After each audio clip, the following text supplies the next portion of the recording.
Bram FM 98.3. Et oui, aujourd'hui on écoute de la musique pour se faire du bien et on a des invités qui nous font du bien également. J'étais avec Bérénice Coudard qui organise le salon du bien-être à Brive et aujourd'hui j'ai le plaisir d'accueillir Flavien alias Philonat19. Voilà pour cette fois-ci un entretien, non pas une chronique. Ça fait bizarre d'ailleurs. Salut Flavien. Bonjour, monsieur Eric Tudou. Emeric, pardon. Oh là là, tu vois, tu es tout ému, tu vois, tu t'emportes. J'ai pas l'habitude.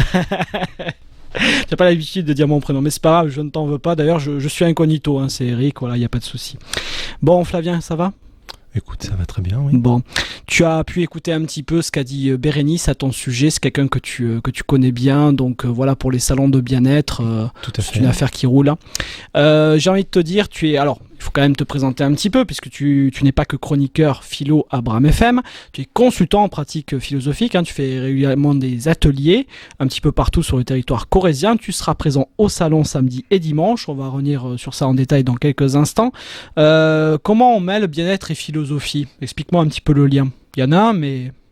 La philosophie, elle questionne généralement l'être, donc être bien, je pense que ça peut avoir un bon rapport. Non ? Ouais. Qu'est-ce que tu en dis ? Je me dis que je suis d'accord, mais moi ce que je veux avoir c'est ton avis, toi mon d'abord. avis, Après je t'en parle. Alors la pratique philosophique, Ouais. c'est peut-être ça qu'il faut que j'explique. Ouais. Le but de la pratique philosophique, ça va être d'éviter d'avoir un avis et d'aider les gens justement à développer leur propre avis. Donc, c'est pour ça que ma réponse est ambivalente. Ouais. Et c'est pour ça que je ne savais pas exactement comment te répondre. Et c'est pour et ça. que tu as voulu me piéger. Et oui, c'est pas vilain comme que d'habitude, tu es. hein, c'est pas la même relation. Bah non, mais c'est pas grave, mais j'accepte, tu vois, parce que bon, j'accepte de dire je me suis fait piéger, donc je l'assume totalement. Mais voilà, après... Allez, je vais être gentil avec toi, je vais te répondre. Mais Non, dis-moi. Alors, le bien-être, effectivement, on a tous en nous, on va dire, des agitations émotionnelles, on est tous un petit peu déstabilisés au quotidien. Ouais. Et en pratique philosophique, donc je viens de le dire, c'est pas de la philosophie disciplinaire, on va se questionner plus sur notre façon d'être, sur ce que l'on est, donc la notion d'être effectivement. Et en fait, l'idée c'est de dépasser les circonstances, de jamais remettre en permanence la cause sur les circonstances et d'essayer d'être un peu plus engagé dans la vie et dans ce qui se passe et du coup de faire face aux choses et de pas les subir. Et généralement, quand on est dans un mal-être, c'est qu'on est un petit peu submergé, voilà. Donc c'est d'avoir un certain recul sur ce qui nous arrive. Tout à fait. Tout simplement, en fait, voilà. Pour le dire Merci d'avoir synthétisé. J'essaye, je fais ce que je peux. Tu vois, tu fais de la pratique philosophique. Là. Ouais. Ah, j'ai un QI qui est pas affreux. Il se vante, le gars, en plus. Non, je précise, hein, la pratique philosophique, ça n'a rien à voir avec le QI. Tout le monde peut philosopher, il suffit juste de s'étonner et de se poser des questions, tout simplement. Et les bonnes, si possible. Même les mauvaises, on peut se les poser, il n'y a pas forcément de mauvaises questions, c'est juste qu'il faut qu'elles aient du sens, qu'elles soient pas trop... qu'on se laisse pas emporter par nos émotions, par notre subjectivité. C'est ça qu'on essaye de faire, du moins. Alors... Justement, ça me permet de faire la passerelle avec cet atelier que tu proposes samedi à Brive, Espace des Trois Provinces. C'est à 14h, le rendez-vous, me semble. Hein, tu me dis si c'est... Je vais te faire une petite précision parce qu'on n'en a pas discuté avant, effectivement. J'ai 2 ateliers et j'ai 2 conférences. Oui. Et je le précise, les ateliers, ça sera 16h vendredi et 10h30 dimanche. D'accord. Je n'avais pas ces horaires, donc je fais bien de préciser. C'est pour ça que je te précise. Ouais. Et samedi à 14h, ce sera une conférence et il y en aura une autre à 15h30 dimanche. Donc dans le détail, vendredi à 16h, on va parler de est-ce que nos émotions peuvent ou doivent être raisonnées. Donc ça, c'est un atelier. Dans l'atelier, on va essayer de discuter. Je vais instaurer un dialogue philosophique, c'est-à-dire que je vais un peu contraindre les gens à essayer de répondre à la question et non pas d'essayer de déballer leur émotion. De se trouver des excuses aussi, c'est ça. Tout à fait. Et en fait, ce qu'on se rend compte dans les ateliers, c'est que les gens, chacun va arriver un petit peu avec son bagage et va y mettre un petit peu sa subjectivité. Et tout le but, c'est un petit peu comme faisait Socrate, il va les mettre face à la logique de ce qu'ils disent. Et c'est souvent comme ça qu'on arrive à révéler un petit peu les chemins de traverse qu'on prend assez rapidement par l'esprit. Ouais, les pistes qu'il faudrait arriver à trouver pour éviter justement de se trouver des excuses et être dans le surémotionnel dont tu parlais tout à l'heure. D'être plus concentré en fait. Ouais. On a tendance à dériver facilement. Quoi. Bon, après, on est tous sujets à à faire ça. Mais c'est l'esprit humain qui est comme ça. Ouais. Donc mais en fait, je l'explique. Alors ça, je l'expliquerai un peu mieux dans la conférence de samedi. Ouais. C'est qu'en fait, nos agitations émotionnelles, elles sont tout simplement à notre nature. On est des animaux avant tout. Les émotions, c'est quelque chose, c'est un mécanisme automatique et instantané qu'on partage avec tous les êtres qui sont pourvus d'un système nerveux central, c'est-à-dire un cerveau. C'est ce qu'on appelle l'instinct, tout alors, simplement, ou c'est pas ça? L'instinct va pouvoir être lié au système nerveux central, mais les émotions, c'est vraiment pour le dire simplement en détaillant, il y a une information qui est réceptionnée par le corps, le cerveau va l'analyser, et après, il va avoir un système de survie rapide, c'est-à-dire quand il va être face à des situations qu'il connaît, il va déclencher ce qu'on va appeler des émotions, donc ça peut être sous forme chimique ou sous forme nerveuse, et il va nous mettre dans des conditions assez vives de réaction pour pouvoir réagir rapidement. C'est ça qu'on appelle les émotions, et ce que je dis bien, c'est qu'il faut le différencier avec ce qu'on appelle les sentiments, qui eux sont des affects dans le temps, qu'on construit, qui sont propres à chacun, qui sont subjectifs. Et du coup, c'est en jouant sur ces sentiments qu'on peut jouer sur les émotions et non pas sur les émotions directement comme on a l'habitude de le penser. Voilà. Je sais pas si c'est très clair tout ce que je raconte. Moi je trouve que c'est très clair. D'accord. Après ça mérite de réécouter cet entretien, je trouve, en podcast sur bramfm.com une fois qu'il sera terminé, une fois que cette émission sera terminée.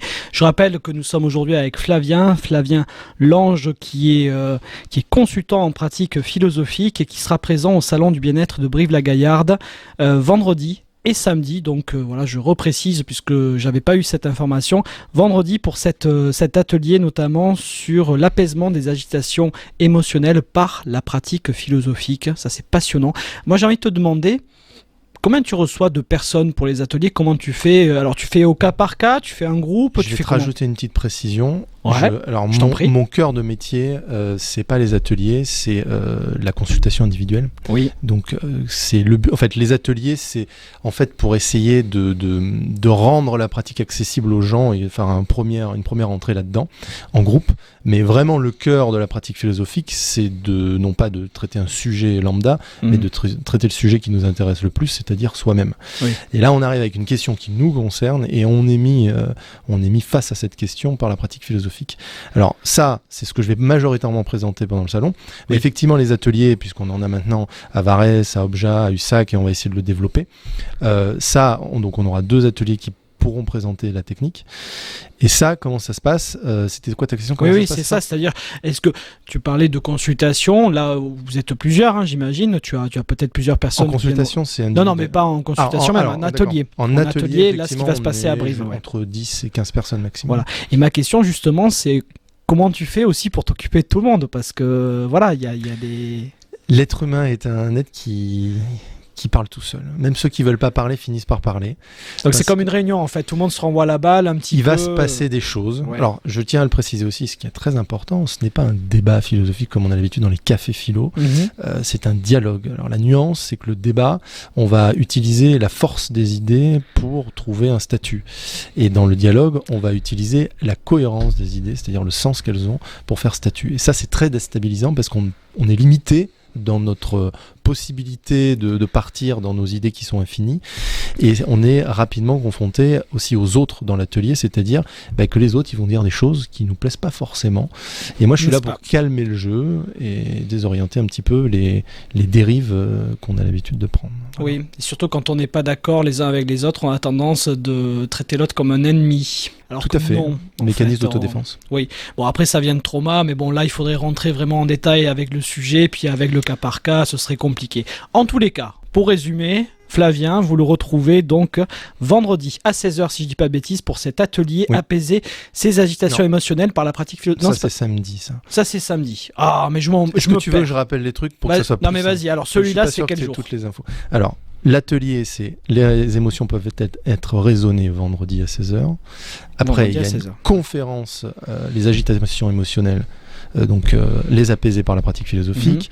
Le dimanche matin, on va questionner le bien-être. C'est ça. Et le dimanche après-midi, il y aura une conférence, cette fois-ci encore, qui concernera les interactions sociales et comment ramener le dialogue dans nos interactions sociales et professionnelles. Et c'est de ça qu'on va parler un petit peu, si tu veux bien. Juste après un titre que tu as choisi spécialement pour nous, un titre de bien-être évidemment, un de tes artistes préférés, c'est Jimmy Cliff. Et on se retrouve juste après, Flavien, si tu veux bien. Ok ? Ça marche. Bram FM 98.3. Jimmy Cliff qui fait partie des artistes préférés de mon invité du jour, Flavien Lange. Pourquoi Jimmy Cliff Flavien, on va digresser un petit peu, on va parler de philo, parler un petit peu de musique comme ça, parce qu'on a le temps. C'est philosophique. Ouais, le reggae, il est plutôt dans le bien-être, non? Bon, un peu trop pour certains, mais mais ça reste dans le bien-être. Ça reste dans le bien-être. Bah oui. Et puis accessoirement, on peut en écouter sans fumer, hein, je le dis, je suis cash un peu. Non, mais parce que c'est toujours pareil, les stéréotypes. Voilà. Il faut parler des stéréotypes. Non, mais c'est chaloupé, ça fait du bien. De toute façon, toutes les musiques des îles font du bien. Le reggae en fait partie, évidemment, mais bon, on parlait avec d'ailleurs Bérénice de Bossa Nova. Il y aura des petits airs de Bossa Nova vendredi soir au Salon du Bien-être de Brive, chez la petite passerelle avec le duo Namasté. Avec toi, Flavien, on continue d'aborder la philosophie, la pratique philosophique en lien avec l'être, avec le bien-être également. On va peut-être parler on a effleuré la thématique de cet atelier que tu vas faire dimanche à 10h, si je dis pas de bêtises, j'espère ne pas me tromper pour les horaires. Un atelier pour réintroduire le dialogue au sein des interactions sociales ou professionnelles. Raté. Loupé. C'est pas celui-là? Alors, non, c'est pas facile, il y en a beaucoup. Mais non, mais c'est dimanche terrible. matin, c'est sur effectivement la question du bien-être. Donc on va juste questionner le bien-être. C'est dimanche après-midi à 15h30. Ah, c'est le dimanche après-midi à 15h30. C'est ça, voilà. Mais de toute façon, en fait, on te voit tous les jours. Effectivement, Donc, venez. j'en ai un peu partout là. Voilà. Je vais pas beaucoup être au stand finalement. Donc finalement, qu'on vienne le matin, l'après-midi... Qu'on vienne directement aux salles de conférence. On te verra pas à la cafette, quoi. Voilà. On va pas avoir beaucoup Si, de un temps. petit peu quand même. Tu réponds aux questions et tout, tu es abordable. Tu es accessible. Tout à fait. Bon. Je suis là pour ça. Bon, mais je voulais aborder quand même cet atelier, réintroduire le dialogue au sein des interactions sociales et professionnelles. Là, on touche du doigt quelque chose quand même qui est dans l'air du temps, c'est sur le mal-être, parce que là, on parle de bien-être, il y a forcément un mal-être si on est en recherche de bien-être. En entreprise, tu y crois à ça? Tu crois Alors, que la c'est pas qu'en philosophie entreprise, là, hein, c'est les interactions sociales et sociale professionnelles. aussi, oui, c'est vrai. Je tiens à dire que, au début de la conférence, je développe un peu sur la notion de société. La notion de société, c'est tout aussi bien la famille, les amis, que les voisins, que la commune, jusqu'à nos interactions professionnelles. Voilà. Donc on va balayer un peu tout ça. Alors c'est quoi l'idée? L'idée, c'est d'essayer de comprendre en fait quand des humains sont ensemble, comment ils vont réussir à gérer, donc, ce qu'on aura vu le jour précédent, nos dérives, puisque chacun a un point de vue, j'aime bien généralement cette petite figure où il y a un personnage qui regarde le 6 et l'autre qui est en face et qui regarde le même 6 mais il voit un 9 qui a raison.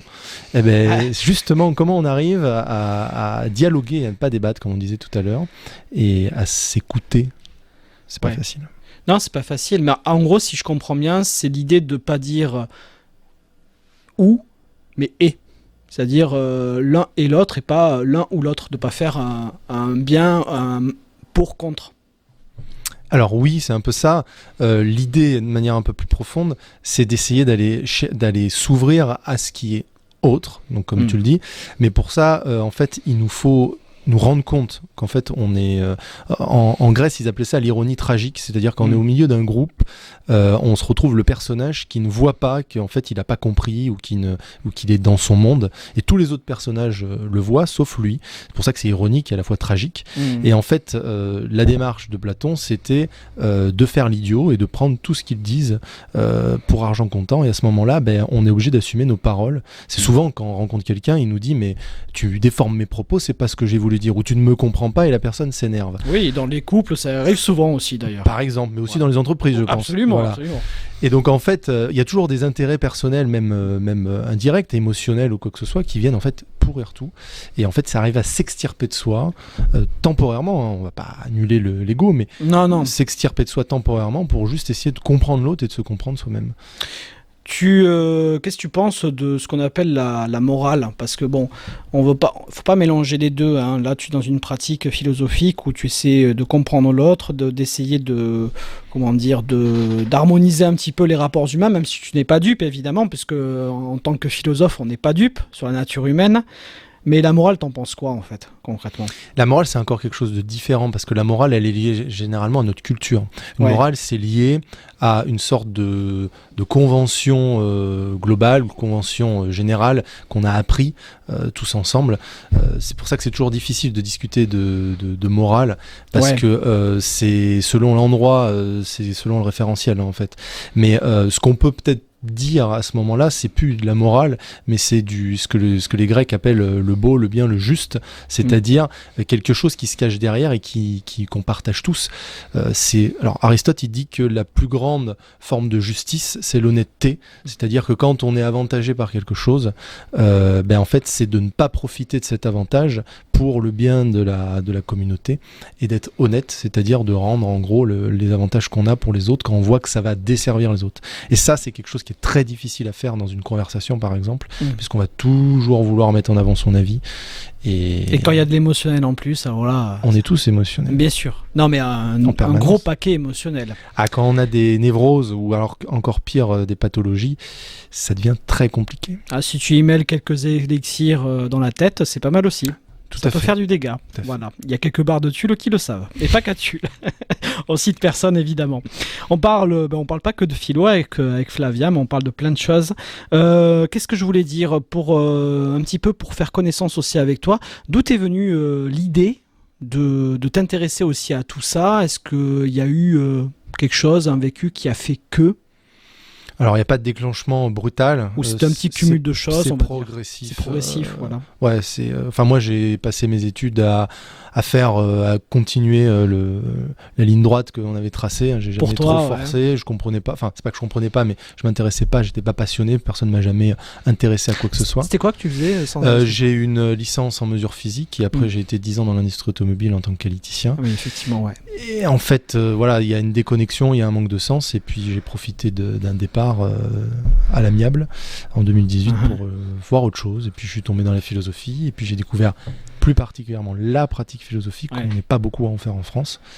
Et j'ai découvert un institut à Paris qui s'appelle l'Institut de pratique philosophique, avec un monsieur qui s'appelle Oscar Brénifier, qui lui pour le coup est philosophe, docteur en philosophie, et qui s'est dit quand il a fait son doctorat, j'en ai marre de la philosophie disciplinaire, il faut que ça soit utile à tout le monde.